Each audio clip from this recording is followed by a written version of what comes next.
celebrity portrait artist. The idea for food originally came from a newspaper headline I read about Simon Cowell. It said, "You either love him or you hate him." So I thought, what if I did Simon Cowell's portrait using Marmite?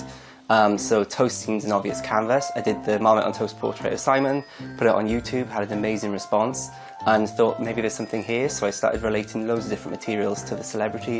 It could be in a comical way, conceptual way, or a little bit political as well. And it's great fun. It's quite difficult actually using lots of different materials. Every day is like a new day on the job. Every material is a different thickness, you know, it all sort of reacts differently to different canvases, different papers. Just today I've been using spaghetti, which is quite good fun, but it's extremely thin, so it doesn't quite take to paper as well as paint would. And there's loads of different techniques and different textures with different materials, but obviously the colours are vibrant, they're amazing, and these are all just natural colours that you would find in food products and everyday materials. To keep the work alive, I tend to make a time-lapse clip of everything that I do, put it onto YouTube so anyone can watch it anywhere. It wasn't intentional to start with, but it kind of became that there was more about the process than there was actually about the final piece. Then I also take a nice high-res photograph of the final thing and make prints of them like that, which is how I exhibit the work. But more so than anything, it's the time-lapse clips that sort of keep the work alive. Inspiration for the artwork can come from absolutely anywhere. It could be something as simple as a celebrity's surname, like I've done Lord Alan Sugar with sugar, Keith Lemon with lemon things, or it could be a topical current affair going on. It could be like the death of a celebrity. Did Margaret Thatcher using Welsh coal, or David Bowie using makeup. It could be something relevant within the media, like the Rupert Murdoch News of the World phone hack scandal, did a piece on that. Or it could just be completely fun, something to do with a song lyric or something to do with a celebrity in any sort of way.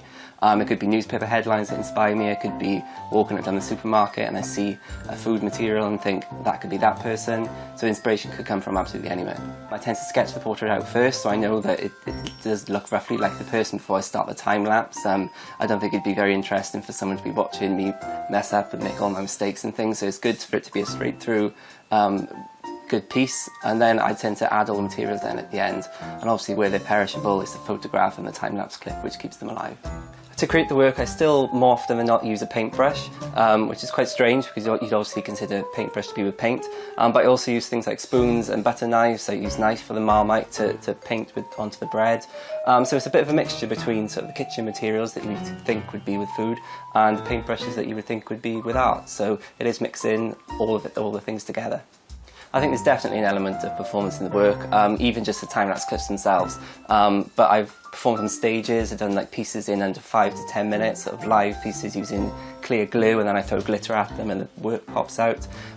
Things like Miley Cyrus using my tongue, David Beckham using my feet, so they're quite humorous, but there is definitely a huge performance part of it as well. I think getting in touch with certain celebrities that I've painted over the years, Twitter's definitely helped. Everybody's so accessible these days, so even just a reply from a star about what they think of the work is brilliant, but then sometimes it'll be that step further, where I actually get to present people with them. Stars that I like myself in the past I've paid to meet, and it's just been a nice surprise to give them the portrait. People like Anastasia, but also the local venues around Cardiff especially that have got quite friendly with me over the years, and it's nice to then through them present certain people with portraits. Most recently people like Josh Groban and Busted, and I did a portrait of HRH, Prince Charles, using hundreds of images of people that have been helped through the Prince's Trust over the past 40 years, and Dame Joan Collins actually presented Charles with that on behalf of me, which is amazing.